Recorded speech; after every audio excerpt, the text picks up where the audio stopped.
हम सबको पता है कोई चुनावी रैली नहीं है। अपनी दो बहनें हिम्मत से लड़ रही है। अगर बहन हिम्मत से लड़ रही है तो भाई कैसे पीछे रहेगा। और इसलिए हम सब दोनों अपनी जो बहनें हैं, कल्पना जी हैं, सुनीता जी हैं, आप चिंता मत करो। सिर्फ हमें नहीं, पूरा अपना देश, हिंदुस्तान आपके साथ में है। देश में जो स्थिति है मैं दोहराना नहीं चाहूंगा। कुछ दिन पहले आशंका थी कि क्या हमारा देश तानाशाही की ओर चल रहा है, लेकिन अब वो आशंका नहीं रही, अब वो सच्चाई है।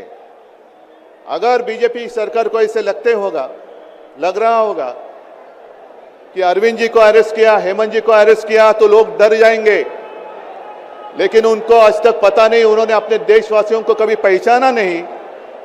मेरे भारत का हर कोई डरने वाला नहीं, लड़ने वाला है।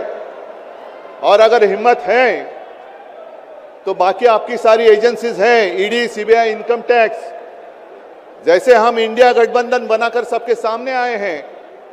अगर आप में हिम्मत है तो बीजेपी को मैं कहता हूं, चुनौती देता हूं कि बाकी सारी लोगों को छोड़ दो, आप सीधा आपके बैनर पर लगा दो कि बीजेपी के साथ जो 3 साथी पार्टी है वो ईडी, इनकम टैक्स और सीबीआई है।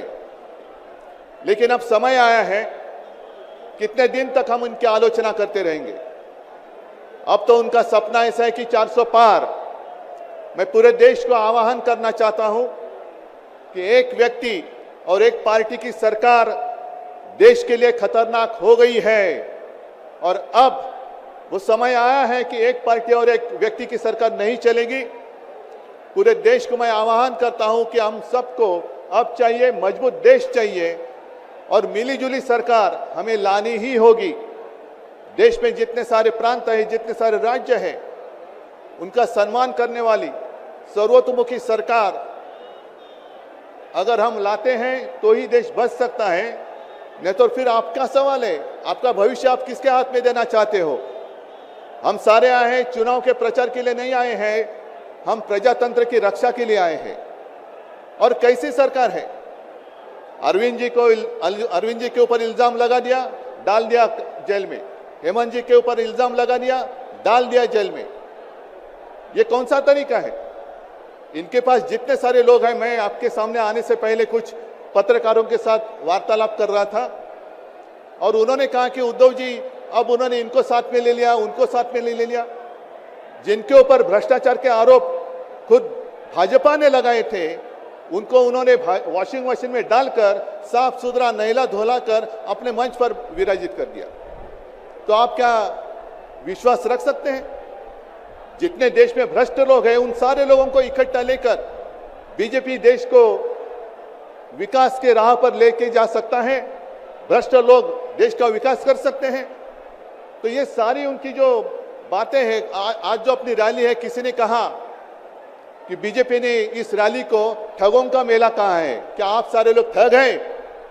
मेरे देश के वासी, मेरे देश प्रेमी लोग क्या ठग हैं।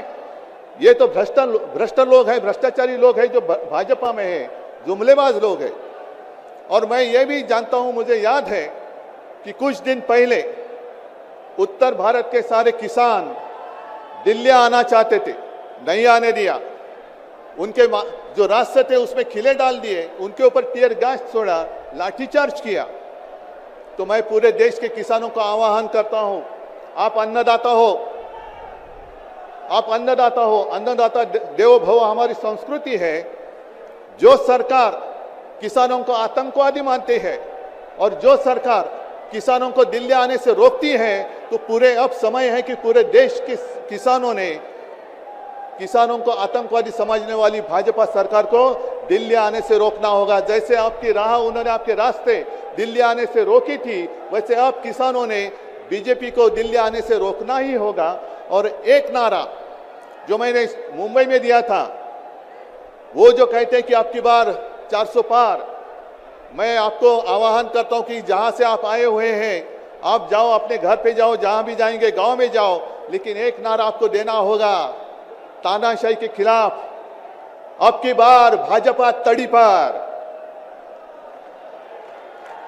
अब की बार भाजपा तड़ी पार और ऐसे तानाशाही करने वाली सरकार अब हम दिल्ली आने नहीं देंगे।